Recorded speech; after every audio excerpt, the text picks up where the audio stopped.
Are we?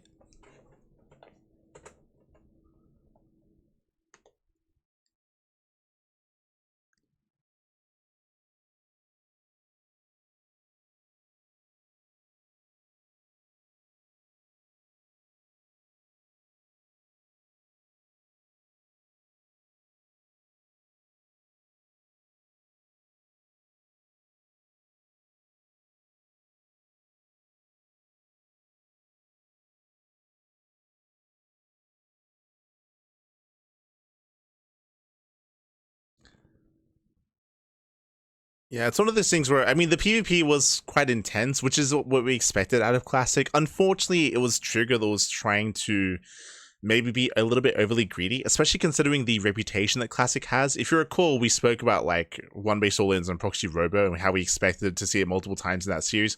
We saw it twice. I mean, we saw it in Game 1, and then we kind of saw it in Game 2. Game 2 was Robo one-base all-in, but not Proxied. That's the other one difference. But now we're getting into our next matchup here. Maru versus ByuN. This is going to be an interesting one. These are two really good friends. Maru and ByuN, they're very, very good friends. They're best of friends even. They play a lot together. They talk about the game a lot together as well. They are very well versed with each other. Maru has been playing a lot of Protoss as of late, so I was curious to see if he was going to be off racing in this tournament. That is always a possibility, as we have our map order: Magnatha, Evil Heart, Persephone, Botanical, and Cenotath. Okay, interesting when it comes to the maps themselves. But what I really wanted to touch on as well is the fact that Maru has been looking very shaky as of late in Terran versus Zerg and Terran versus Protoss, basically this entire year. I've not been very impressed by Maru's play, but his TvT is on point. His TvT, I would say, is his best matchup.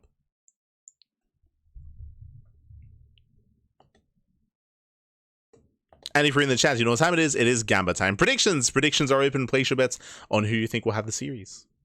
TvT, there's so many I apologize for not having the audio. We got you. Once you get the barracks, the factory, and the starport up. So we're going to see, you know, how ByuN's going to try to take Maru on. These guys are good friends. They are. ByuN has sourced a lot of strategies from Maru, but he's not in any way a carbon copy of Maru. Like, ByuN's always had his own unique approach to the game. And ByuN has definitely had moments where he starts to, like, remember the double racks Reaper that then everybody kind of picked up on? I mean, he's definitely changed the whole meta and matchups as well. But I would say that there is probably a skill disparity between these two, and that Maru is just, you know, a little bit stronger. In TvT especially. In TvT specifically, yeah. Especially given the power of mech lately in TvT. I know that Maru has...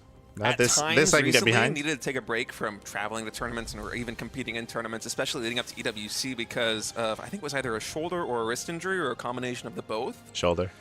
And, you know, mechanical play is, like playing mech is significantly easier on your body than trying to stutter step micro. A couple of things here touching on what they said. I would push back against the idea that ByuN copies Maru. That's not how it works. I would say that they work together on builds. That is known. That is known. That typically Maru and ByuN, they do actually workshop together when it comes to creating builds and refining builds as well. That kind of lends into what we were saying before, how they both talk a lot together, they practice a lot together as well. So it's a little bit different from that.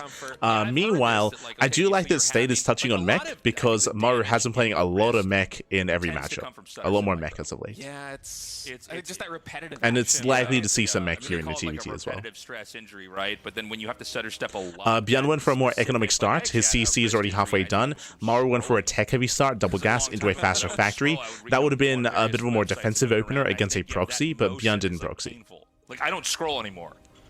Now I'll click like the bar and hold it. Oh, really? Yeah. Because I just find the scrolling motion. But I sometimes if you have wrist. So if you saw like ByuN, he was smiling when he went into the main base as well. So I think there's some banter going on between the two of them. You can see that Maru, he's laughing a little bit as well. And ByuN's typically really good at wordplay. If there's any translations in the chat, I would love to hear it. But like usually there's like a lot of wordplay between the two of them. Starport is just now finishing up, and ByuN Starport just under halfway underway. And so Maru probably is going to have a tempo advantage should he decide to leverage that into something aggressive. And I feel like in TvT, the current state of this matchup, there is going for the medevac. A lot of potential for tactical play that can just absolutely be a kill move. Yeah. And we're going to see who pokes in first. So remember, Maru, he had the faster attack, he had the double gas opener, so he has a faster starport, faster drop across the map. Meanwhile, we do see ByuN going for the earlier attack lab. Trying to read a second language here. But we're going to see who attacks into who here. It does look like it's going to be Maru picking up and moving out. And one of the most historic matches they've been bantering. They've been bantering the entire game. Maru losing time in IEM Katowice in Poland. I can't remember which year, but years back. And I remember thinking, wow, the TvT really changed because he lost Raven because opener of out of these, ByuN. like surgical attacks from time. I guess he went. Banshee follow-up out of Maru. Interesting. But Maru since then has, I think, changed a little bit of his own TvT. Is that he's very, very engaged early on. Rushing into third CC. So he's going to be dropping right when the third command center starts. That's so two more matches out of Maru. Moment to hit. Jumps in. Yeah, dropping right into the main base right now. But the Cyclone Walk is going to connect around the medevac, and finally does get out of range over here at the top left. And so many SCVs just fell. The combination of the Reapers and the Hellions took down 10 workers in total. That was ByuN's smiling. He's like, Shibal. I must say. That was a lot. I was like, yes, Shibal, papi, Shibal. That should not have happened. See, oh no. A period where already, ByuN's taken. Basically, what happened is that ByuN pulled the boys to focus on the Widowmine, but the Widowmine borrowed just in time, so the mine shot went off as the workers were all clumped up. Hellion volley as well. That was brutal. He's got one Banshee coming out. I don't think this Banshee can do as much damage as. Now, ByuN does have the faster third CC, so he can make workers faster as well, but that is a brutal start for ByuN. In terms of tech choice, both players are going to be going into Bio. Maru, of course, behind that explosive attack there in the main base is going to have a significant economic lead. Double engineering bay is going to come down here for ByuN, so he might try and drag this one out to be a bit of a longer game, and I like this move. He's laughing at a little bit, catching the medevac over there in the top right of the Cyclone. Just really nice. These two guys just smiling as they're playing. You're not supposed to be this happy when you're playing competitive RTS. Yeah, this is just having a good time. ByuN is literally laughing at it for catching the medevac. Excuse me, the Banshee's going to come in here, and I mean it's already going to be 2 more kills. I think he's again, as we were trying to emphasize at the very beginning of the game, they're like best friends, like Maru and ByuN. I don't even know if 2 auto turrets can get this. Oh, maybe he can. Ooh, nice snipe. snipe. He kind of. Oh, I'm sorry. For some reason, I didn't see that auto turn on the right. Yeah. Okay. So, the price of 2 auto turrets to kill the Banshee isn't bad, but I think Maru is going to be attacking out in a second here, and Ravens a lot of times can just decide fights. So, expect Maru to do a push in a little bit here. He did start a third CC as well, so it's not like he's all, needs to close the game out, but he should have a room for an attack here. Yeah, and ByuN, although he's going for the double engineering bay upgrades, he's a pace behind Maru in terms of tech timing because Maru just went for 1 engineering bay only, but he got it significantly faster. That's going to mean that +1 infantry weapons, it will time out around the same time as Stim Pack, as Combat Shield, and it's going to pair up beautifully with this double medevac drop going into the main base. So Maru is going to have a +1 weapons advantage here when this drop commences in the main, and that might set the stage for a follow attack later. Excuse me. So we're waiting for this upgrade to finish. +1 attack's done. This is a bold move out of ByuN. So ByuN is going for a Raven harass, which means he won't have any disables back at home to work against a main push. The SCVs is an nice example double drop. Making these barracks. This is a lot. So Maru's going to unload here. The Ravens are still curving around the bottom of the map. Ooh, gets a Cyclone. Oh my god. He's going to pick up at the last second. I think that Cyclone can kill that. Yeah, he's going to take that one out. Unfortunately, it was the other medevac that was Here come the auto turrets. And now it's going to be ByuN's turn to try to get some damage in here. Yeah, auto turrets coming down here in the natural expansion. A couple of SCs do go down as ByuN's going to move his way into the main base. 2 more auto turrets coming in. Some nice damage opportunities here. A lot of auto turrets. That's a lot of SCV kills. He's getting a lot. These Ravens as they retreat across the map. Let's not forget that he does have that 1 medevac full of Marines somewhere lurking in the top right quadrant of this map. What's really important, he gets 9 SCVs and there's still energy on one of the Ravens for disable. So he can disable. He can Matrix. I mean, Maru, again, he's kind of just been like 1 step ahead. Oh, is there a tank in here too? Okay, I don't know how well prepared ByuN's going to be for this in this moment. The Ravens are under him to defend. Forward into the third base, and ByuN's just going to double down, go into the main base once more where these Ravens can try and find some more economic damage. They're not defensive. That mini-map, that third command center has lifted. It is low on HP. Maru's going to stem. No, he's going to get it. +1 infantry weapons. That command center is going to go down. ByuN reset down to 2 bases, and that was a very fast third CC. A lot of his economic growth was going to be reliant on having that third command center done. And it just now gets restarted. Maru's already landed his third command center. It's been mining very effectively in the past couple of minutes, and even this fight, Maru's escaping with a lot of the bio. The trade wasn't that bad. I'm loving this. I mean, the units lost. You look at the resources, it is very even, but the actual trades, it's been Maru getting economic damage done onto ByuN. Yeah. Oh, they're just going to pass. Yeah, the Raven harass was really nice, but losing the third base nullifies that. Like, ByuN, he stays behind, he lost the base, now he has to defend in the main. You know, the Ravens are going to do what they can to try to kill workers, but there's another huge drop over here. Again, stacked on top of a lot of infrastructure. Maru's going to dive on this tank and take it out. Yeah, this is a hell of a drop here on the main base of ByuN. 2 or 3 siege tanks already in position right now. ByuN's going to try and breach through. The boys. is getting pulled. The marine line falls, though, and Maru pushing forward. Dude, what a game coming in from Maru. Just every trade was so good. ByuN is getting a counterpunch in now with these 2 medevacs for Marines. CC. I think that command center is going to fall, so he is able to reset Maru down to 2 bases, but it's 28 workers to 60. This is still looking so good economically for our Blue Terran player. As long as he's able to stabilize back at home against this drop, which he should with the siege tank and these reinforcements now coming in, I feel like it's just going to be GG. Yeah. You know, at this point in time, this push has done so much damage. It is eventually going to be picked up. Maru, of course, always able to eke out a little bit more, saves 2 units before he pulls back out. See, this is what you say, like, at this point, ByuN, right now, all that's going through his head is, what's the next witty line that he can message Maru? Like, what's like, what's the next thing he can send him, getting ready for the next game? No. That's right, he should have a third command center. Not like this. I wasn't really this one a little bit early. Yeah, in any case, Ben, he's not in a very good position right now. Maru, he's actually going to lift the main command center into the third base to get the fully saturated mineral line. I like that choice a lot here. He's going to be able to instantly saturate this and have a superior economy over ByuN. Just the standing army right now for Maru is massive. He might not have +2 infantry weapons, but he does have vehicle weapons. And so the one advantage that ByuN has here coming into the next big fight is going to be the Ravens, right? He has Ravens available. He can disable the tanks that can swing a fight in his favor, but that's like the only thing that's really going his way. Okay, so the bunker is going to be taken out. There's 1 tank just at the top of our screen. I don't see what's above that. I see 3 tanks are in this game, but they're not protecting the entrance here. Probably because there's been so many drops in the main, honestly, but oh, he doesn't get that. If the tanks can get in range of the CC, the Liberators, the Freedom. Force a fight. So ByuN's gonna come in. He does get the disables off. There's a 3rd tank in the back. That's nice. The Marines weren't quite able to get in range of these tanks as quickly. They only take out 1. Gets 1. Which means this 2nd tank on the left is going to be undisabled, whatever you want to call it. It's back in the game. And he's going to try to inch it in. He's going to just slide it up right over on that little area, that little ledge that sticks out. 2 more tanks are going to siege up, and Maru probably was macroing back at home. He didn't quite react that fast. But, you know, I mean, there's still this foothold. He doesn't break him. Yeah, Maru's having ByuN, excuse me, is having a very hard time breaking out of this position. And unless he can secure a 3rd base at some time, there's just no way that he's going to be able to keep up economically here.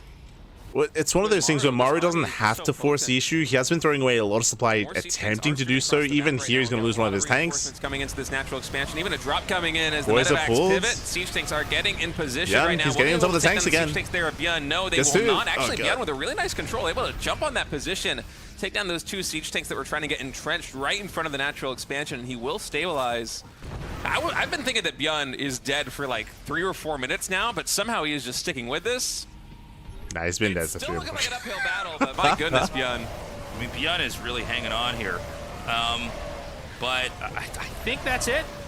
I think there is just enough out here. The SCVs are going to be pulled. There's just 3 more Marines going to come in here to probably just barely kill off all the SCVs on this tank. Okay, maybe not. ByuN is just by the skin of his teeth surviving all of these moments where he should, by rights, be knocked out of the game. In fact, even picking up 4 medevacs here as Maru retreats.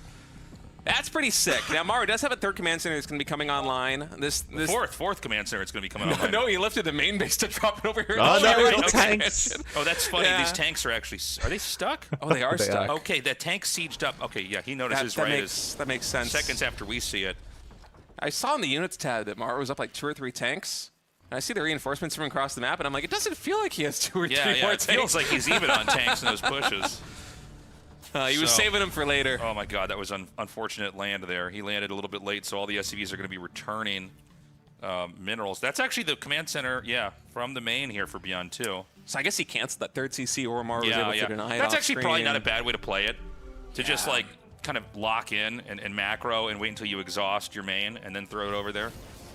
All right, well, this is a much easier position to attack into than the natural expansion. There's a big concave you can set up here as Maru, and with only 1 siege tank in position, Maru is just going to push forward. 2 more siege tanks for ByuN are reinforcing. They're trying to get sieged up right now, but Maru goes down. Very just nice continuing to push on through. The Marine line is falling here for Maru, but too much economic damage is done. And finally, ByuN is forced to tap out. But what is it with today and these really tenacious efforts? I mean, like the resilience is fighting back. GG, well played. I mean, it can be very difficult to break a defending turtling Terran player just because of how tanks work, just because of that advantage. And also, as we pointed out, because of the Raven advantage that ByuN had as well, he had some really key disables where he was able to take some fights defensively, but it was always at a cost, right? He was losing like 12 SCVs at a time. He was already on 2 bases. Like, it was just ByuN treading water more than anything and kind of elongating that game and trying to, like, you know, come to terms with it and get ready for the next game, I should say. Get ready for the next game. Here, it was a really rough start. As a reminder, ByuN had a really rocky start. Losing his third TC was brutal. Losing all the workers early on to the mine drop. Damage done that early on, it's so difficult to recover. If you remember, he lost 9 SCVs. Like, the mine drop was insane. And ByuN, he was there to defend against it, just a little bit late to react, a little bit lacking that control there. And of course, right after that, they were both still bantering with each other. All the banter, baby, all the banter. Now we're locking in. We're locking in. Look at the units lost tab about halfway through that game, and it was basically game 2, Evil Hearts. Okay, Evil Hearts, a map that I think I've seen one game. I think I've seen one game on Evil Hearts, so I'm still not entirely certain of it. It does seem to be a rush map, really short rush distance by ground. So we favor aggression here. I want to say it was like 3 or 4 minutes that command center was mining, where ByuN was just basically on 2 bases, and so just so many things economically were advantageous there for Maru. But on set number 2, we're moving to a much more aggressive map, Tasteless. It's going to be Evil Heart in this TvT. This has been a fun map to cast. I'm glad we're going to get a game on this one here for these two. So yeah, it's going to be Evil Heart. We have Maru in the bottom left, ByuN in the top right. All the banter. And I wonder how Evil Heart is going to impact They're still going. The builder selection here in TvT, because we've noticed in basically every matchup, because Evil Heart just has a very short rush distance from third base to third base, and if you look at the fourth base options for both players, neither of them is very easy to take. They're quite wide open, they're quite disconnected, and you have to kind of fan out your bases in a way that you really don't want to. It exposes a lot of service area for the attacker to abuse, and even notwithstanding that, there's just not a lot of bases on this map. It's, I think, the least bases I've seen on like a tournament map in Legacy of the Void ever, if I'm not mistaken. I'm really struggling to remember any Legacy map with less bases than this. I think we should have more maps like this. Yeah, it's fun. Map makers take note. More, sometimes less is more. You know what I mean? Like, so what is it? 1, 2, besides the main, 1, 2, 3, 4, 5 bases you can expand to. I wouldn't even mind seeing a map with 1 less base than this. Just let's not get crazy, Tasteless. Let's do it. Let's do it. I'm serious. Like, just touching on the map itself, and they're talking about how like they're expecting aggression. I think we are as well. There are various all-ins you can go for here in TvT. One of the classic ones is a 2-port 2-base all-in. So we'll lean toward. I mean, we'll keep an eye out for a second starport for a build like that. Otherwise, 2-on-1s are seen in TvT. They're rare, but they're also seen every now and then, and you can try to go for that for an earlier timing attack with Stim. You have to also keep in mind not just the pro players, but also everybody that's laddering. Ooh, economic gotta be on again. To be able to deal with those maps, and people tend to not like the really quirky ones. Even myself, I'm praising Evil Heart, but when I play the ladder, if this map was on it, I would veto it 100%. No, I have the same thing. When I ladder and I go, well, I'm not going to do these. Yeah, but you know, the pro players, they could figure it out, man. The games have been very fun to watch. Yeah. Might be a little I think all the casters can relate, at least the casters that play StarCraft, where like I'm the same. Like I love seeing and casting games on like Torches or Lost Fantasy, or Pylon, for example. I will Vita the hell out of every single one of those. I would not play at all. Not at all on those maps. Stalking Maru's Reaper back there. Get out of here. Maru's going to make a command center on the low ground. ByuN playing slightly more conservatively, makes his CC on the high ground. He's going to land that onto the low ground a little bit here. Yeah, I mean, we're kind of waiting for things to pick up here. It's, that's so just like last game, ByuN went for a faster CC. Just like last game, Maru's going for a faster starport. So Maru will have faster drop play available, and it's going to be on ByuN to be the defender early on. Assuming that we also go for another drop from the side of Maru. Game 1 and Game 2 in both of these maps, Maru is the player who's expanding a little bit slower than his opponent, and as compensation for that, he's getting more resources to tech up more quickly. So his starport considerably faster there compared to ByuN's, and this is usually the kind of tempo that you build up with that leads into a timing attack. And actually, Maru getting really ambitious with his Hellion and 2 Reapers moving up the ramp, and ByuN was well prepared for that. Yeah, he punishes. Oh man, the Hellion shot, actually, look at that. I think that's 2 shots in a row from the Hellion, where he lined up Maru's Hellion and Reaper and was able to hit both of them, and that seems like such a minor thing, but that was excellent control there by ByuN. Yeah, great control.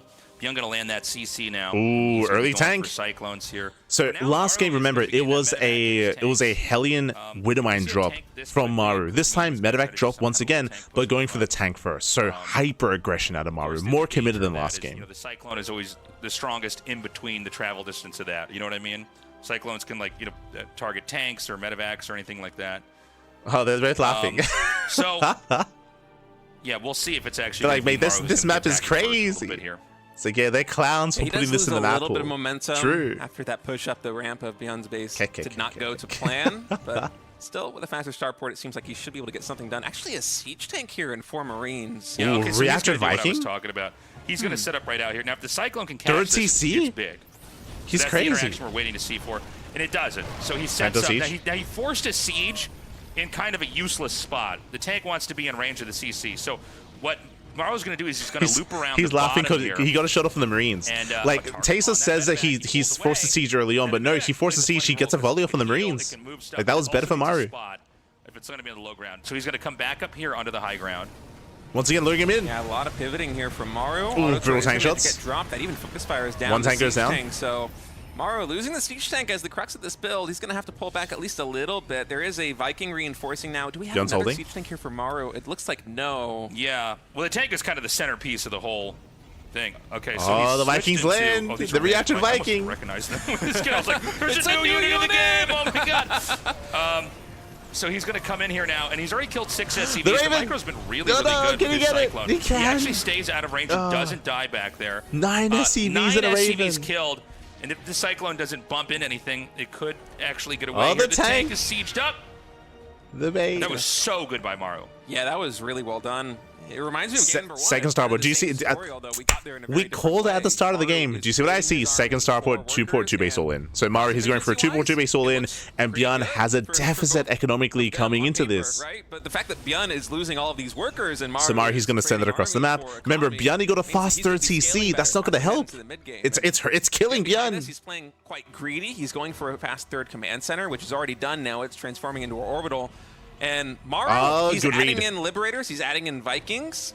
He is gearing up for a full push. Second starport for he says push, it's a 2-base all in. So Maru's going for 2-base all in. ByuN, he responds with a second starport himself. Good read out of ByuN, but it's going to take time to get that second starport up and running. Ravens on the side here for Maru. And when you see it set up with these kind of units, you're basically looking for the tank disable. There's a lot of Vikings here. Which means he's going to have the spotting advantage. Because there's 2 starports, that's why there's more Vikings. I guess we say it all the time, but it's worth repeating because I think people. So even though there are Ravens for ByuN, the goal for Maru is to zone them away because of that air control. And here comes that freedom. The freedom is here. That's big. And so he's going to have the Liberator come in here, and this is going to. That's the whole point of the 2-base all in is to get the Liberator. Nice Falcons, very nice. And Maru's going to. Maru, is going to try to inch in here. The Vikings get landed, and they soak a lot of the damage. Here he gets shut down. Pretty good trade right now for ByuN, actually. This is a lot of very expensive forced the fight. Units here for Maru's Maru getting shut down. Taken out. He's losing the air superiority advantage. Second starport coming into play. He did not get the damage done that he was expecting to. You know, I gotta say, this is, but it's so funny to watch how slow Vikings are just in general. By the way, yeah, you know, flying or on the ground. So winding it back here, what was really crucial, yeah, TT. Maru smurging, Bobby smurging, and everything's snowballing out of control. GG gets pulled. GG, ByuN will take it. Winding it back, it was so crucial that ByuN got a lock on that first Liberator. The whole point, well, I'll lower them. The whole point of the 2-port 2-base all-in is to hit with that Liberator timing, because your Vikings protect the Liberator, they have air control, and the Liberator dominates the ground. But as soon as Liberator showed up, we got the lock on, Liberator went down, and that was the backbone. That was the backbone of the army. That's the whole point of the 2-port 2-base all-in. And remember what we said, ByuN, he reacted and responded with a second starport of his own, which did come into play towards the end. He got the Viking lead. GG. GG, well played. Solid reaction there by ByuN. So quickly in TvT, especially when both players are playing double starport like that. It's something that I feel like, if my memory serves me correctly, we didn't really see this very much until I want to say like the latter part of last year. Yeah. These very highly technical double starport pushes, like the really fast double starports. They've been around for a couple of years. 2-port 2-base all-ins have been around since like 2022. I remember seeing them on Side Delta. Whenever Side Delta was in the map pool, it's been a couple of years. And eventually corner themselves in the base, but yeah, Maru maybe just biting off a little bit more than he could chew. No 3-0. No 3-0. Thank God. Guys, we need your support. Consider signing up for the Patreon. We've got a ton of people signing up already. The reason why I think State thinks that it's more newer is because this build was very popular, again, like early like COVID era of StarCraft, and it was really popular, really trendy, and then it died down. It died down in popularity, and then in recent times it rose back up in popularity, again in more recent times. But if you know anything about TvT, the more recent variations of this build have been incorporating early Raven into 2-port, into a third CC, less 2-base all-in play. So that might be what State is referencing. These very cool maps are in the pool, so we would appreciate your support there. We're going to take a short break. When we come back, we'll continue on with this TvT best of 5. Okay, break time. But GG, well played. Gonna be going on a break. We'll be back soon with the rest of the TvT, the rest of the matchup. See you soon.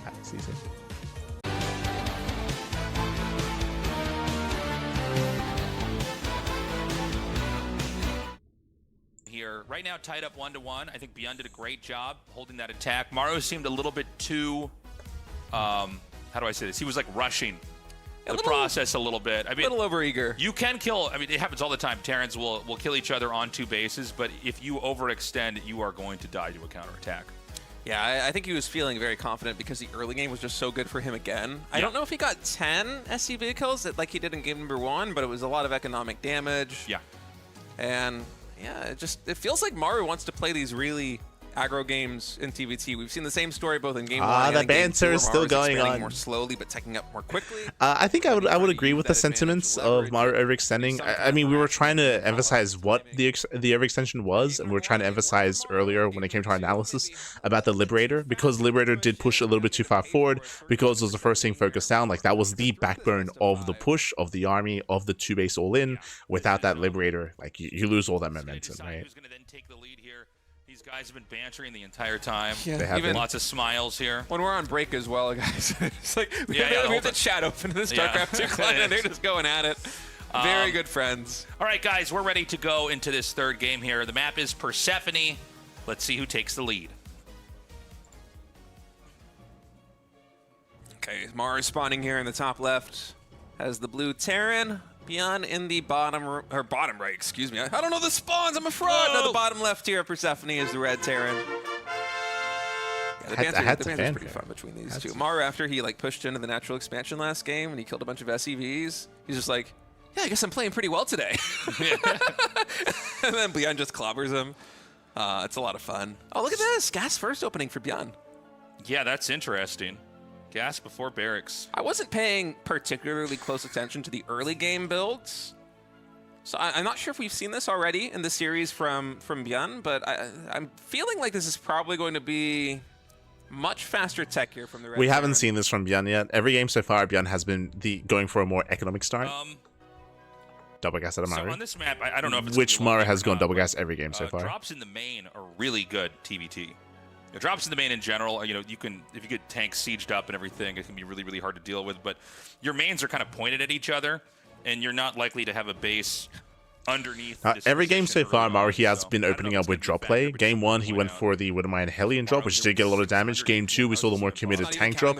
Here, we should be toning it down a little bit from the side of Maru. No wonder you have an injury, buddy. Yeah. Is this how you destroyed your wrist? You have like a 500 APM while you're typing? He hits ByuN too many times in the ladder game. It's carpal tunnel from typing too much. Too many bants. Okay, so we're going to see what that early gas is for in a little bit here. The command center has started. You can see right now ByuN has pocketed 100 gas that he's sitting on. And so the factory is going to start. But Maru's factory was a little bit faster, so I don't know. I honestly, I feel like usually I can kind of explain what's going on. I don't really know what's going on right now. I kind of want to go back in game 1 and game 2 and look at the very opening builds here for ByuN. It's the same openers we've seen every game. Setup. It's the same opener every game. Just a little bit faster this time, and that's what the gas burst accomplishes because Maru, both in game 1 and game 2, was able to eke out an advantage via harassment with his faster-paced tech. And ByuN, even here in a little bit of a Reaper engagement right there. Yeah, looks like the Reaper's going to get away. Do we not have game sound on? Yeah, I was wondering what was wrong for a moment. Yeah, I had this moment where I'm like, something feels really weird. I think Mapu might have accidentally turned off because I hear the music. Yeah. But then hopefully that'll get sorted in a moment. Okay, anyways. Yeah, in any case, because there we go. Okay, sorry, I lost my train of I lost my train of thought there for a second. It was this moment where like something was happening on screen. I'm like, this doesn't feel right. Something's wrong. Something's not going on here. Okay, so we got that fixed. Yeah, but going back to my point earlier, I wonder if this is an adjustment from game 1 or game 2 where he's getting his tech a little bit faster. Because actually, look at this. ByuN his starport, even though he has the faster CC, his starport is faster than the starport here. True. Of Maru. So he's kind of closing the gap where Maru's been able to get this advantage in terms of having the faster tech that allows him to. Maru once again is going tank first. Earlier in the game, which ByuN just like game 2, last game. So he's going for the same build, tank drop. Okay. I can't remember how many, but it was also around 10. This might be a very smart move here in game number 3 to try and just tighten up the early game defense. So, we're waiting to let the tech develop here. ByuN is going to get that first Raven. Along with the Cyclones, Maru once again is going to be going for Tank Marine here. And with the medevac popping out, we'll see if he actually moves across the map to attack. It seems like he already has the Reaper and the Hellions ready to move, but he is going to pick it up. Just had to do a few things. Yeah, as I mentioned, this is the same opener from Maru 2 games in a row. He's going for the tank drop. The goal here is to catch out some of the army. So it doesn't look suspicious. So like if this gets spotted, it just looks Reacted Viking. This is the same build. So he's going Reacted Viking as a follow-up, and then we'll see if we go into a second starport from here as well. Using in-game clock to be ready in case there was a drop into his main. He would have engaged right there. This is going to be an attack right out in the front. And the auto turret goes down. The tank, I think, is literally at full health here. So it's still okay. He might actually seesaw up into the main instead. He's going for a third TC. He's crazy. Trying to see if there's any production in range of this low ground so that he can drop the siege tank right in the face of the hyper aggression. Instead, he just tries to go for the supply depot, but that's going to be an engagement here from ByuN, and ByuN with some nice micro. That Cyclone lock on, able to take care of the siege tank. Maru, his follow-up behind this has been Reactor and Vikings, and so his game plan was to keep that siege tank alive. That's a crucial part of the push here for Maru. Instead, he's going to have to wait until the next production cycle completes here on that factory. Like Maru, he wanted to reinforce the tank with the Vikings, but the Vikings, they arrived too late. He lost the tank. The map towards ByuN's base. Look at this. I completely missed this. ByuN, in the face of all this pressure, is going for a low ground third CC. That's why we were freaking out. Maru's like, he's not even scouting for it because it is so brazen. Like, who would possibly do this? It's like ByuN's shutting this down so hard. He scouts. Command center. But here's the thing. Maru's not doing anything so far. He starts a third CC. He might pivot his attention to no second starport. It's, extremely exposed. Maru playing from behind. Imagine he had killed the SCV making that and forced to cancel. That would have been massive. Yeah, now the command center is going to be finished up. Even if ByuN gets pushed out of this position. It's almost finished up. Yeah, that's the thing. Command centers are actually done when it's 99% done. Like, I've seen it happen a million times before. It's like, it finishes itself if the SCV dies. He gets it to half health, but it's obviously it's such a short travel distance. Yeah, 2 more starports now coming in here. We are going to see the 3 starport play. This is so cool. Maru just now adding in his second starport. And ByuN, these double starports are going to be him trying to close the gap because Maru. So it's all about air control right now. It's all about air control. We have double starport out of Maru. We got triple starport out of ByuN.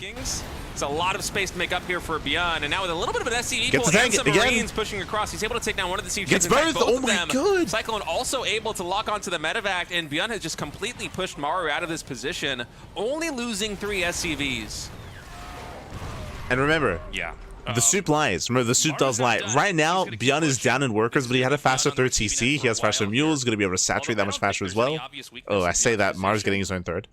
Like, it's getting up and running as well. True. I guess you take what you can get, right? Like, there's one depot here. Kill that. Just do anything you can to get ahead. Maru's keeping up economically. Use the Vikings to basically spot upwards. Good job basically pulling that damaged Viking out. Thing is, some of these attacks out, I mean, they're very small little groups, right? It does seem like every time ByuN has, like, just a little bit more in general. Yeah, and there's also the defender's advantage, which is quite noticeable here in that these Vikings for Maru, they're very low on HP, but every time that ByuN moves back into his natural expansion, it seems like he's repairing all of his mechanical units because his Vikings are just max HP basically at the start of every single engagement, which obviously it kind of fudges the numbers a little bit here for Maru, who had the faster reactored Vikings, who has still a pretty fast second starport. We're going into mech. ByuN is only just now overtaking Maru in starport production, making Vikings 4 at a time instead of 3 at a time. But it's a bit painful when you're getting these engagements here as Maru, and your air superiority is already in question because your Vikings are so low HP. Now they are repaired up, but there's so many Vikings here for ByuN. Yeah, he takes out the reactor. That's probably the best thing you can hit when you start to go for infrastructure. We're watching the Vikings actually dive. Oh my god! Landing from Maru's like a little bit late. ByuN is styling on him right now. He's crazy. I mean, this is like extremely high level micro, but it's just there's just something about Vikings. They're just dodging each other where they're just like one of them like you're trying like the moment that Maru lands, ByuN is trying to lift his Vikings back up. It's just I love it. It's very cool to see. We have a fusion core right now about to complete here for Maru. Additional tech lab also in production. I wonder if we might just have SkyTerran here. It certainly is going to be mech coming in from Maru. We have another factory getting added on. Yeah, some mech versus mech. There is potential. Yeah, we have a battlecruiser in production. We might be just going straight into SkyTerra, which is the supreme composition in TvT. ByuN's got a 4th base here in the bottom right. Maru basically had to back up. He overextended one too many times. And I think ByuN's going to try to slip up here into this 3rd base. I don't know what's actually up here to defend. It doesn't seem like there's anything, actually. Yeah, it's mostly just air here as the Vikings are going to be getting the engagement going on. It looks like a little bit better here for Maru with the focus fire, plus ByuN's Vikings being quite injured from the previous battles. Eventually, those will get cleaned up. Maru also with his siege tank on the low ground, able to take down one of ByuN's siege tanks. So the army engagement very favorable here for Maru, but ultimately ByuN is able to force the lift off and kill some SCVs. Yeah, I mean, he forced the lift.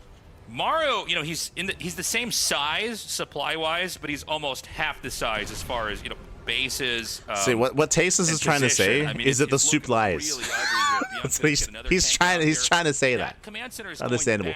But again, Maru, he's rushing into BCs. He's very fond of this in TvT as we get into a longer game. He's very fond of rushing into mass starport into battlecruiser. I think the battlecruiser is what's giving Maru confidence to push in right now, because the moment he takes air superiority here, I don't think that Cyclone, those 4 Marines are going to be doing very much to deal with this BC. Without Viking support, Maru will have to retreat a little bit, but with repair and 4 Vikings being produced at a time, eventually Maru should be able to secure this 3rd command center again. He's also building 2 more CCs at the junction between the natural and the 3rd. So he is powering up economically. He still has a worker lead. The moment he's able to saturate these bases, he is going to move past ByuN in terms of income.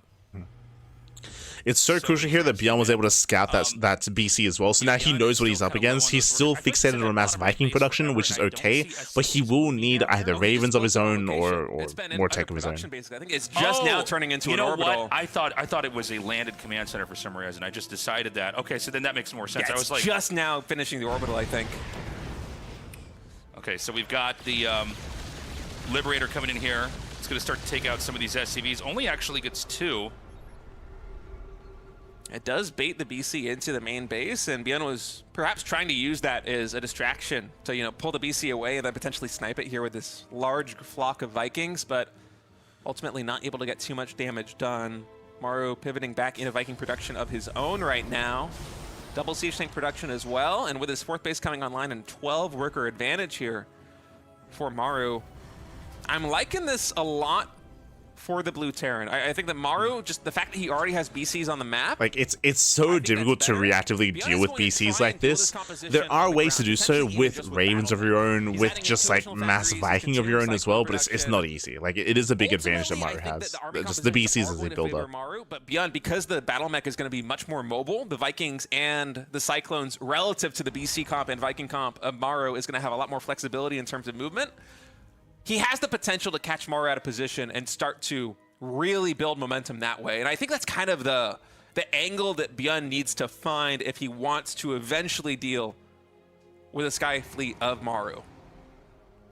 So the Cyclones are going to 2 more starports. It's going to be 5 in total for ByuN. Maru's bounced back pretty nicely.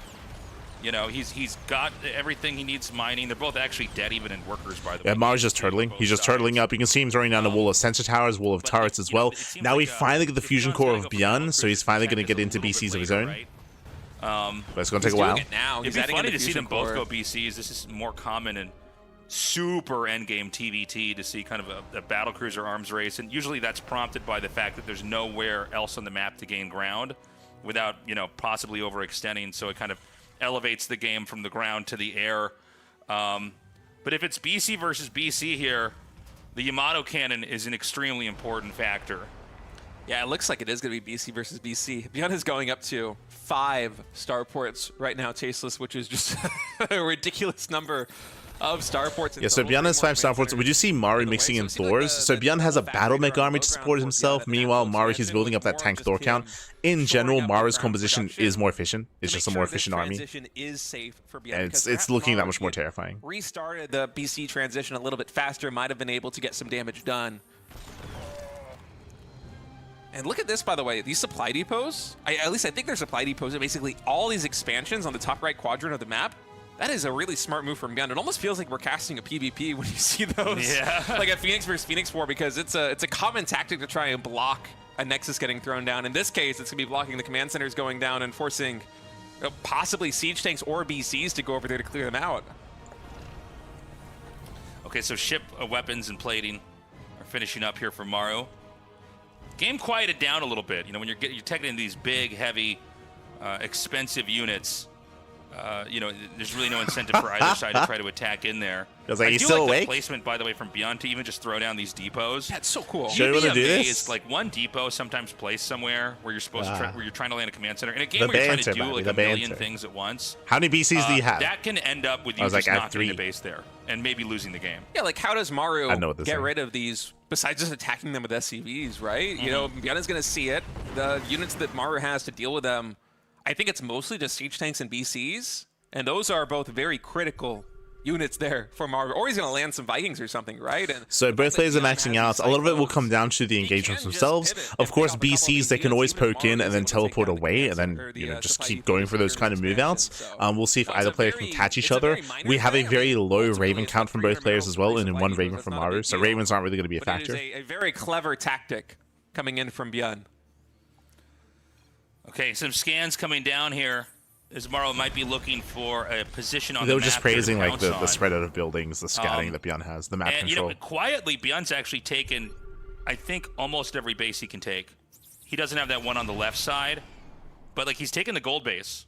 So ByuN's taken that small expo lead, and he's kind of led into this late game here with that. And I mean, Maru is going to have to come back here and fight for more territory. Maru's actually making 4 command centers at home, so he's going to also have a bunch of bases coming up. He's just playing more conservatively, probably because he's just has been slightly behind for most of this game. Maru does, in fact, have 2 Cyclones. So the thing is, it doesn't matter that Maru doesn't have as many bases as ByuN, because the reality is, specifically on Persephone, ByuN will not be taking any of those bases. I'm referring to top right and center right, those 2 empty expansions for Maru. Like, ByuN can never take them. Specifically on this map, the map is cut in half. It is so difficult to take your opponent's bases. So on the hand, yes, ByuN is up in bases, he's up in economy, but the only base that really matters for ByuN is the gold.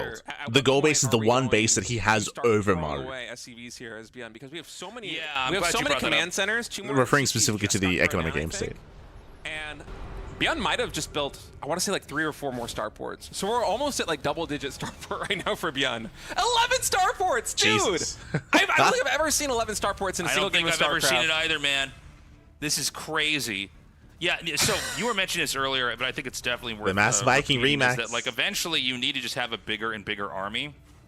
And since Terran have mules, then the SCVs become expendable. Okay, BCs, they can teleport away. In here first. Now, they teleport in? Oh my god. He's crazy. What's going to happen with... Okay, so he's actually going to warp away. Where did he warp to? Yeah, just back at home. So teleport is on cooldown for both players. Yeah, just how does Yamato work if you warp in somewhere? Is there someone who has an inherent advantage with that? I don't know like the nuances of that engagement, but I'm pretty sure that there's like... I want to see it's like a quarter of a second or a half a second where the BC could still take damage before it completes the teleport, but it's a very small window, so... I don't usually see mass BC. Yo, we got the slow crawl of turrets. Yeah, he's got a turret push. This is so sick. So basically, the only thing that you can do to add damage in a fight of this composition is to just... This is a really good way to make use of the mineral bank, is to turret push like this. And as you can see, Maru, now he's taking those bases that we spoke about. Again, like, there was never a threat of ByuN ever taking those expansions. Which is why Maru could take his time with them. He does not need to be fed. You just take your time on Persephone. Funnily enough, they're locking onto the SCVs. Cyclone's going down. Bit of a Viking flower right now here for ByuN, but Maru's staying out of range. It's kind of turning into a war of attrition here in the center of the map. Army supplies are pretty close. The Thors are a big factor. Remember, the Thors do splash damage, so if the Vikings stack, those Thors can and will punish those Vikings quite hard. Like, that's why Maru's army composition is superior here, as he has those Thors. Yeah, and the turrets are just gaining more ground. Okay, so yeah, he's just gonna... Yeah, just slow push. Snake his way through the map. That's what you gotta do, just slow push with the turrets. 33 right now. 33, I don't think that counts the ones under production either. I think it does not. Yeah, it's about to be 40+ turrets here, and the majority of them are right in the center, and this is a really hard position to break into here is ByuN. Like, what do you do about these turrets? None of the things that are going to be good against the turrets are going to be good against the Vikings and the battlecruisers of your opponent, and it's 26 Vikings right now to the 19 in the favor of Maru. Yeah, Maru has the advantage. Does have 2 more BCs, but I'm really liking the way that Maru is playing this. ByuN just lost that command center on the bottom right side of the map. ByuN does have more Ravens, so disables are a possibility here. He's able to actually Ravens focus fire down one of those BCs. Easier said than done because of how clumped every single unit is. Yeah, once again, better trade from Maru. He picks off more Vikings. He's pushing in. He's throwing down more turrets. This isn't stopped. I mean, I guess ByuN is just and ByuN can never push into the turrets. Like, that is brutal. You don't see ByuN doing the same thing at all. Like, I wonder if he's seen this before. Like, Maru has done this occasionally. I mean, this is like a supreme late game. You don't get these games very often. Yeah, well, but he's not answering with his own turrets, so it's like it feels like this is just like a slow motion. You know, stab through the heart. Nice. He's eventually just going to get here. He will cut the position in half. Well, ByuN with his Yamato cannon is able to take down both of the Thors, and that's going to mean where are we going? Actually teleporting just half a screen away to try and find an angle of attack. He will not get punished for it as ByuN retreats. ByuN does have 5k minerals in the bank nearly, and 2.5k gas. A little bit dangerous. Teleport's not available. Another engagement coming in. ByuN is going to back off. Armor shredding missiles on both sides. Both players with 3/3 upgrades here in the air. ByuN could pull the SCVs from a ton of mineral lines, use that to absorb damage, and then start macroing up more army on... Yeah, the scary thing right now is that ByuN has a massive bank, but he might not be able to make use of it. He has 11 starports, but if this fight goes too poorly, and if Maru gets up with the production, that can just be game, despite the bank. He's going in. He commits. I think ByuN has a slight upper hand. The turrets are helping. The turrets Jesus. Yeah, the turrets are the saving grace right now here for Maru. He's able to kite back with these Vikings. ByuN with the superior BC numbers has more firepower, but the kiting potential here with the Vikings and the turrets, they pair so well together. The thing is, ByuN has like 4k minerals and 800 gas. Maru's actually the one that's stockpiled more gas. So we'll see what that actually means. We need to see the Remax. Like, we need to see the production. Like, what is ByuN making right now? I think he's rebuilding BC. Yeah, 4 BCs. Does Maru not know about the 3 o'clock base? He knows about it now. He just sent an army over there to deal with it. Because I was going to say, like, the fact that this has been here the whole time is a little bit alarming. Because, you know, the idea with a push like this is you're going to ice them out of a lot of other positions they would want to be on the map. Now, the fact that he recalled here This, and dude, funnily enough, he's over a speed zone too, which means the Vikings can kite even more. Yeah, this is a funny little interaction in this corner of the map. The Vikings, I think, also, in theory, air units can't go to the healing zone here, but I think the Vikings can land and heal, if I'm not mistaken. Oh, I hadn't even thought of that, actually. Yeah, it's such a neat, I've never been in a situation like this one before where that's a remote possibility. A lot of times in mech versus mech, there's very little repairing going on during a fight. Okay, so this CC is going to go down. He's going to move in again. Yamato cannons are going to be blown out. Gets 2 BCs. A ton more BCs right here for ByuN. Nice There's so many missile turrets that they can't really... ByuN can't leverage that advantage, you know? The battle cruisers, they have to get in close range. And so for Maru, it makes a ton of sense that he's playing lighter on the BCs, heavier on the Vikings, and even adding in some Thors. These are all units that he can utilize the range and kite back to the safety of these missile turrets. The missile turrets are basically the staging ground from which he's able to, like playing whack-a-mole, take down these expansions here of ByuN. Okay, so he's finally going to be able to take out this. As they pointed out, it is so crucial that Maru has not touched the gold. Like, the gold base is helping ByuN out so much. But I'm sure most players have the high-sec auto-tracking to increase the range of their buildings. Right. What's a good question? I have no... That'd be a great trivia question. Yeah, it was actually not. It was one of the things I haven't really thought about. They might have the exact same range. So, oh my God, there's a bad rally here. Oh, so no, the rally! He's like no, the BCs! No, he's throwing them away! Really oh my God. That's painful. So, yeah, we don't normally see rally fails here. 2 Vikings and a BC. He wants everything from the starport to immediately merge with the big fleet he's already got, but that if it does a beeline for that, it's going to go right into the... So you need to have that shift clicked, like somewhere in the lower right, and then up on top of the army. Vespene gas is so pivotal to these armies that ByuN is distance mining from what if you make Marines and Rotors? God, no. That's, that would be a waste of supply. Just because it's an inefficient army against the BC. Like, it's all about the air. It's all about the air control. This is such a cool game. Yeah, this is crazy. We're like you don't want to waste supply on Marine Marauder. Now, if ByuN, even if he loses this gold base, I mean, gold bases mine out pretty fast, but, like, he will have had more resources on the map taken, which could be a major factor here. There is no vacant base on the map. Every single base is mining. And when you factor mules in, that means we're going to mine out pretty fast. Again, 11 BCs for ByuN. ByuN does have the BC lead. Hold on a second. We got another attack. Nice shred. Nice shred of the armor. Shredding missile. Trying to find Yamato connections is ByuN. Nice Yamato's on the Thors. Disable tech just came in on these Ravens. He shuts down the BCs. Maru. Is he going to go for that? Oh, my God. It's actually not just done. 15 seconds away. Maru has a ton of Ravens with this army. Right now, the better army I have to say, going towards ByuN. I love the angle, especially with the Vikings and the BCs both pairing up away from the missile turrets of Maru. With interference matrix done, a lot of these BCs of ByuN can be disabled here. I think how many Ravens do we have here for Maru? It must be double digits. Yeah, ideally you want to disable the BCs now, but I almost feel like okay, well that's a lot of BCs. At least half these BCs can get disabled when the engagement commences. It's too many BCs. What a wild game. So deny self-rights. ByuN might be able to just run away with this game. Look at Maru's income kind of plummeting here. Remember, there's not that many bases on the map. I think this may all come down to the fact that this gold base went undetected. Oh, big intercept right now from ByuN. The Vikings and Ravens come back to try and stop the BCs. That's a lot of Ravens going down. This planetary fortress in the top right, and then ByuN the gets Vikings the base. from ByuN entering from the bottom right corner are able to take down so many key units. It's a big moment here for ByuN. That was a successful trade. Able to take down the base, able to take down a lot of Ravens, a lot of Vikings. Actually going to be teleporting every single BC, even the reinforcing BCs on top of Maru's army. Has ByuN actually done it? It's still so close, Tasteless. Yeah, I mean, it's insane. Oh, the BCs are so low. Be killed off here. He's losing this fight, but is he going to lose the war? The speed zones are going to be very handy for the Vikings to hunt this down and kill it. They chase him down in the speed zones. Okay, so ByuN has spent all of his money, or almost all. He's got a little bit over 1K in minerals, but you get what I'm saying. He was like... So he lost all the BCs. He lost all the BCs. But when the next wave of units comes in, is ByuN going to have enough? He's doing it. You know, really he breaks through. He gets on top of the gold. Units are worse at retreating than others.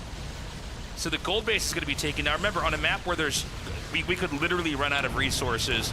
The bases that are left over become important. You know what's funny? I kind of forgot about the spot that we're looking at. Yeah. Maru could take that. He could. And the most important thing is that ByuN can. He's distance mining from only one. Yeah, as we mentioned before, like there was no threat of Maru losing base with the air. GG. GG gets called. It's funny. He's just laughs. He goes, LOL, GG. That was, that really highlighted the difference in expertise on a very, very specific kind of StarCraft game.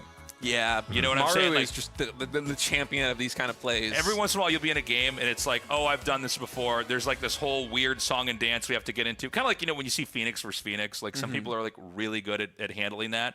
I loved the turret push. Maru looked like he was pretty dead. Like when I saw the gold base taken, and then like Maru didn't get it for a while, I'm like, okay, this is over. This is over for sure. Not over right now, but I mean, ByuN is going to win this game, basically.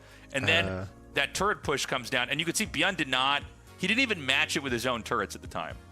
It's almost like he didn't know what to do. So talking about that, we spoke of this before. It's very common for Maru to go into mass BC. Like, it's just a very common thing that we see in TvT with Maru. We've seen it between Maru versus Gumiho, Maru versus Ryung, Maru versus ByuN, Maru versus Cure. Like, we see it quite a lot. But I will say that turret push is something new. It's something new that we don't really see too often, which was really cool for Maru, as I was saying. Specifically on Persephone, I think it's even stronger, just because, as we were also trying to emphasize, even though Maru was contained for a long time, it doesn't matter. In TvT, on Persephone, it doesn't matter that you're contained, because once you break out of that contain, you will get your bases on your own side of the map. And Maru, he was able to wedge himself in such a way where he was able to deny a base of ByuN, which was huge. The goal base was only really allowing ByuN to stay in that game, but losing that center base was like a massive blow for him. And it was also brutal that he was just, running rallies across the turrets as well, losing BCs, losing turrets. It was just a really awkward game state there for ByuN. It was still very close, though, still very intense. Like, I was kind of favoring ByuN towards the end because of his higher BC count, but Maru, he took it. Impressive, Pat, impressive. Don't do literally anything. Maybe. Other than make your own wall of turrets and just let the clock run out. Because, like, why in that position, why would ByuN need to go to the top right and stop that base from mining? Why? Yeah. Answer me. I don't know, Tasteless. No, it's Sorry. Ziggy, you like that one, eh? Every once in a while I get a good joke off, and then I look over at Ziggy and he's cracking up, and I'm like, we're having a good time. No, I mean, it's like, yeah, it just seems like there's this, when I was learning the game, there was this guy who was coaching me. He was so smart, and he talked about win more moves. You just have to win. You don't have to win more. You just have to get past a certain point where it's like, okay, I've got, the conditions are in my favor. And I don't know why he would wade all the way out into dangerous waters to kill off a base that, like, I don't know. I mean, once again, double gas straight out of Maru over there or something. Said something, because once again, racks expand out of ByuN. The crown jewel of the army, right? Was all the battle cruisers and Vikings. That was kind of what the entire game was about. Yeah, I don't know. That's my take. Now, ultimately, you're right. It did not go in ByuN's favor. Maybe if he pulled back after killing the command center, because the planetary fortress, he was able to get it. He even intercepted a ton of Maru's forces that were coming to protect. Starts in the middle, had no ground units break them. I think he could have made ground units. I hard disagree on that one. I think you're underestimating the amount of ravens that were available, and also, again, the importance of the supply they were making use of as well. We tried to emphasize it before, but you don't want to waste supply on something like Marines, on like Marauders, and again, there were a lot of ravens at that point when it came to their auto turrets to help deal with any kind of ground-based army. That's why the ideal late game composition is almost pure like Sky Terran. When I see the teleport, I know he's not trying to just teleport. So I think that's like a bit of a lack of understanding of late game TvT. All of the reinforcing BCs immediately into the fight. It was a very ambitious move. I think it was a smart one. In the end, it didn't pan out there for ByuN. Yeah, just awesome game. I love casting a TvT like that. I love casting games where I just, yeah, it was solid. I feel like I'm out of my element. Like, I don't know what's going on. It's like an adventure. Special. We're trying to figure something out. Yeah, well, I mean, a lot of times, if you, whether you play or watch or cast, sometimes you'd be like, I've basically seen this game before. Like, I've definitely had, I kind of know how this turns out. I know what part to look for, but like a game like that, I'm like, wow. So from here, the openers are the same as last time. Oh no, who is it? Crash? I'm not sure. Who is it? Yeah, potentially. No. Oh, God. We're rubber banding all the way back. I'm not sure if that happened. That was crazy. I'm not sure if you guys saw that on this stream, but our monitors for a moment, we had a little bit of a hiccup there in connection. But so far we have the same builds here from our two players. We do see ByuN being more economic. Once again, Maru being more aggressive. We'll see if he goes for another tank drop. He's gone for a tank drop 2 games in a row already. Just like that Reaper, the moment the screen started rubber banding. Cyclone, not tank. That was okay. Well, I guess we don't have any technical snafu here. Nah. So, you know, it's going to be 4 Hellions here being made, and we'll see if he's going to be attacking out with those. Yeah, you know, it's once again, ByuN always likes to go with that Raven. It seems like Maru really wants to go for the medevac. Yeah, just to quickly wrap up what we were talking about with those games before. Yeah. I feel like I've casted. I want to say I might have even casted some of these games at EWC, like games that kind of look like that from Maru, and it's usually Maru who finds games that get to that position.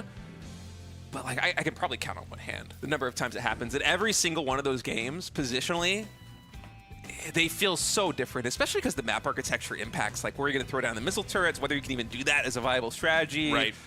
Yeah, it's awesome. I hope we get some more TvTs. So Maru's moving out with his early drop. This is actually the same opening he went for. I believe it was game 1. Game 1 went for the Cyclone drop. We'll see what he can get. Specify, but his match point. Let's go. He's going to be trying what has been working for him for the majority of this series, which is really aggressive early game play. I like the opening engagement right there. Able to snipe down a couple of Marines, even getting the Reaper there. Man, beautiful start here for Maru. Auto turret is a possibility here. It does get thrown down. Maru quickly boosts the medevac, lifts everything up, and scoots away. Very nice control right now from Maru. I think he's even throwing down a 3rd command center behind this. He had 500, 600 minerals a moment ago. Oh, man, the targeting's pretty good. We've got a Cyclone out here now. Oh, nice auto turret. That's going to drive him back. He could save that Cyclone as well. Again, great juggling here. You know, as long as the Cyclones are there and in higher number, you can continue to kind of fish out those units. Yeah, that was some really good damage, and behind it, Maru is going for that 3rd command center. ByuN is still on 2 CC. And any time that you're the aggressing player and you're getting pretty good trades done while you're being more greedy behind it than your opponent, yeah, that is a win.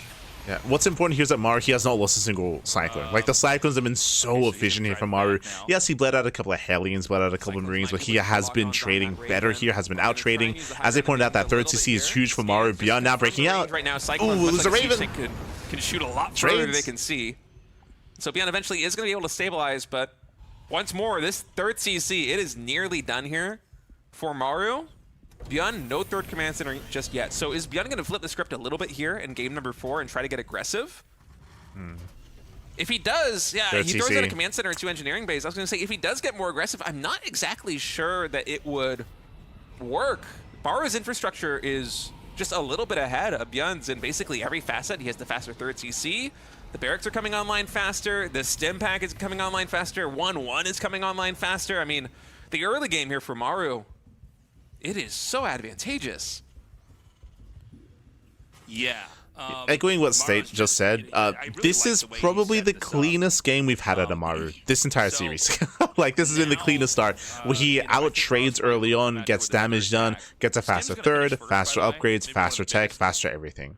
Right now, there's a lot of pressure on ByuN to get some damage done across the map, which is also why State was surprised, myself included, that we saw a 3rd CC, a late 3rd CC out of ByuN, telling us that he plans on macroing out of this.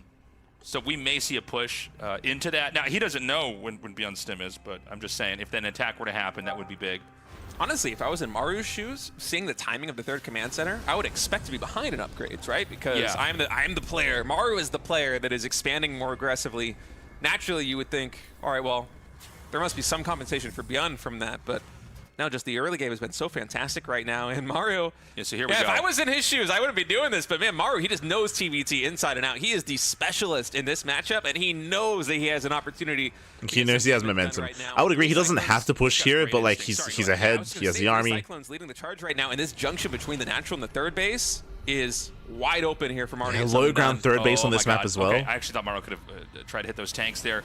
He's going to come in now, and he's just going to run into the natural. This is so sick. Oh, no. He just gets in. Only 1 tank shot hits. He cuts right that through. Is brutal. His tank is now chipping away. Oh, my God. Auto turrets are going to come down. It's a must in this moment, and Maru picks up a 17 kills. That was such a nasty little attack. Yeah, I mean, ByuN just kind of pulled apart right there, and Maru, his siege tank is also perfectly positioned. It was hitting every single unit trying to reinforce the natural expansion, and ByuN was able to defend, but at what cost? He lost 17 SCVs? Dude, that was so sick. And he just, like, gets out.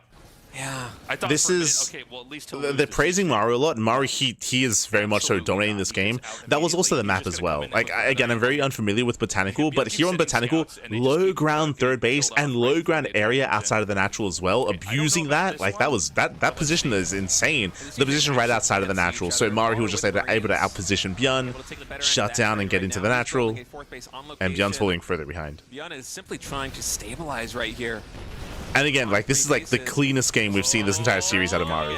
Okay, we have a big stim coming in from ByuN. He's going to try and push Maru out of this position. That siege tank is disabled, and Maru is wisely just going to retreat to his reinforcements. Yeah, he's so good. Yeah, honestly, this is so impressive because a lot of the tactics that Maru is using in terms of his movement and his positioning, in particular with the siege tanks. Like, even here, like, Maru has the high ground advantage. He just gets free tank shots. One of the maps that was voted in, if I'm not mistaken. Yeah, like, now State is actually taking notice of the map itself. You know, it's funny like, because we can watch these exchanges. Specifically, like, this map is favoring the aggressor. You gotta look at the mini-map and think, okay, he's actually getting so much bigger behind this. It is so hard to hold on to that third here. Like, it's insane. Like, I'm so good. I'm so good. I'm like, I'm going toe to toe, and then you go and you go, oh, he has like double the bases I have. Like, this is. I didn't realize there was even more going on than it looked like. The real story is the mini-map. Another scan here, and I don't know that... like, as the aggressor, Maru has the high ground advantage. the positional advantage, I should say, with the tanks. The CranKy massively in favor of ByuN. That's what the Marines say. It's finally paying off right now. He's able to take down every single siege tank Maru and all those overextends. Marines. Oh, the surround! Where the Cyclones coming from? What is happening here? Let's go. Yeah, I was wondering for a moment, maybe the Cyclones, they roll there as they try and intercept the medevacs, but just a few too many reinforcements there for Maru. Anti-timing out of Maru. He has 2-2 finishing up in a couple of seconds after the fight ends. He didn't miss a beat either. I feel like the upgrade differential wasn't that significant for 1-1, but look at the gap between 2-2. No, it's actually kind of crazy. And I would not be shocked if he starts 3-3 immediately.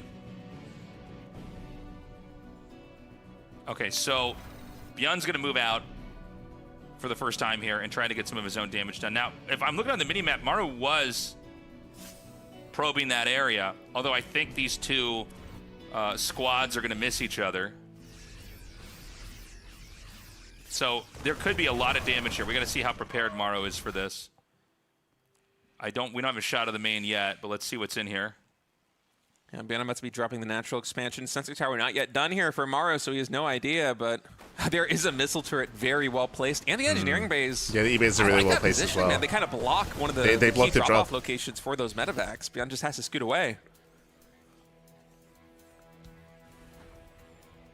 Okay, so he's going to catching reinforcements. This side. Gets the tank. Not bad. Nice intercept here by ByuN. Gets a siege tank, catches a good number of Marines too. And this is going to force Maru to bring a lot of his forces back. He's going to show a lot of respect for this push, but still, he is just inching further and further ahead. Can Maru turtle up on the 4 bases and max out? Can he weather the storm? That's the goal here for Maru. Just survive, defend, turtle up, catch up. Third base because the economic Maru's damage, being active. you see units lost very even, but it's the same story as game 1. It's the same story as game 2, where Maru was able to get a lot of economic damage done. Once again, Maru, he likes his position in between the bases. For good reason. So he's going to scan here. He's going to try to push through. This tank is really well placed, but it is taken out. Gets bird tanks. I don't know what's actually protecting the third here. I think there's nothing there.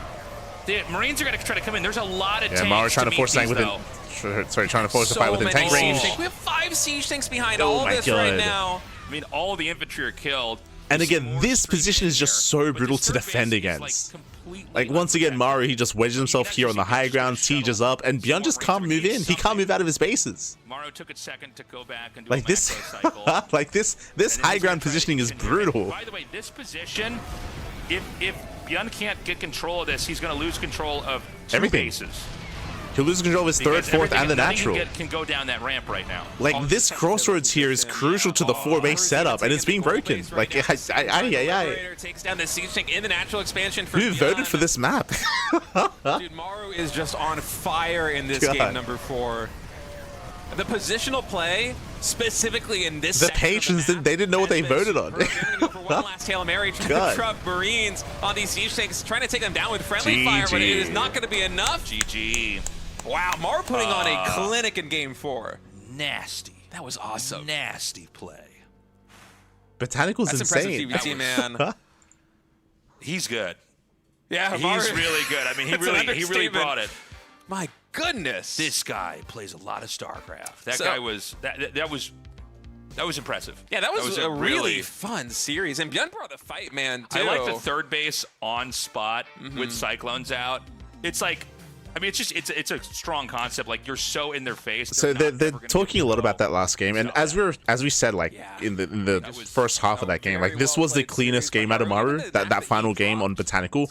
But I also want to say as well that from what we're seeing, that map specifically favors the aggressor. Whoever's the aggressor does have a big advantage coming into Botanical. So it's Maru's play, his refined play, on top of that the map helping him as well. Like it was just so difficult trying to envision a way for ByuN to break out of that setup, out of that contain on 3 bases, let alone 4 on 4 bases as well. Like it was brutal.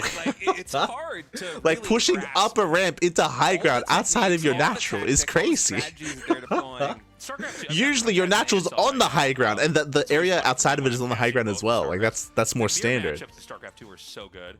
Yeah, they're so good. TvT in particular, I think, is like even like an example of that a little bit in the current map pool is Ultra Love. But even then, on Ultra Love, you have the low ground area outside of the bases, but you don't have low ground and then bam, high ground right next to it. Like no, the high ground is much further back. So this is more to the extreme. Anyways, that's gonna do it. That was crazy. For us today, Maru wins. GG. So I'm glad. You know, the Trigger Classic one was a little bit short, so I was a little worried we might not.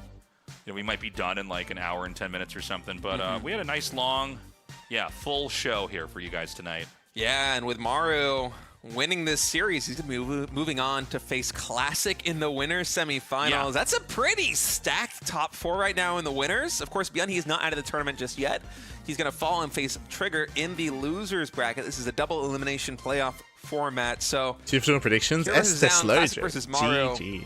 I'm liking that a lot. I wish we had one Zerg in the mix, but at least we'll have one of Shin and Raynor survive into the losers' quarters. Not a lot of Zergs in this season of RSL. You know what? I mean, I know everybody's crying on the forums. I know you guys got a box of Kleenex next to the PCs, and you're mad that the Zergs aren't doing well. Well, guess what?